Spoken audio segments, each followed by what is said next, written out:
नमस्कार, मैं हूं आकाश और आप जुड़ चुके हैं द पब्लिक थिंग से। लगभग 70 दिनों के बाद आज पूर्व सांसद मोहम्मद शहाबुद्दीन के पुत्र ओसामा शाह को बेल मिली है और वो अपने घर आ चुके हैं। जो तस्वीर मैं आपको दिखा रहा हूं, ये तस्वीर सिवान जेल से लेकर उनके घर तक की है, जहां हजारों समर्थकों की हुजूम के साथ ओसामा शाह लगातार लोगों की जय जयकार के बीच अपने घर जा रहे हैं।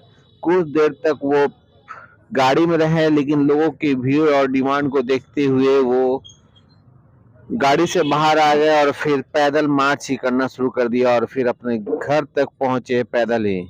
लोगों की भीड़ रही, युवा समर्थक काफी ज्यादा उनके साथ दिख रहे थे और साथ ही साथ उनके साथ थे कई नेता जो उनके समर्थन में खड़े दिख रहे थे। सैकड़ों की संख्या में मोटरसाइकिल और गाड़ियां थी और साथ ही साथ घुंघरेले बाल और लंबे समय के बाद बाहर आने के बाद चेहरे पे एक अच्छी मुस्कान भी दिख रही थी।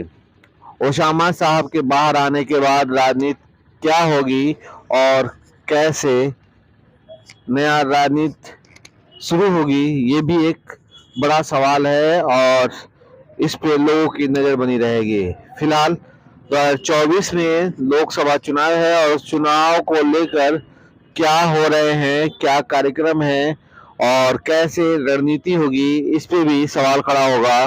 क्या भूमिका होगी पूर्व सांसद मोहम्मद शहाबुद्दीन के पुत्र ओसामा की।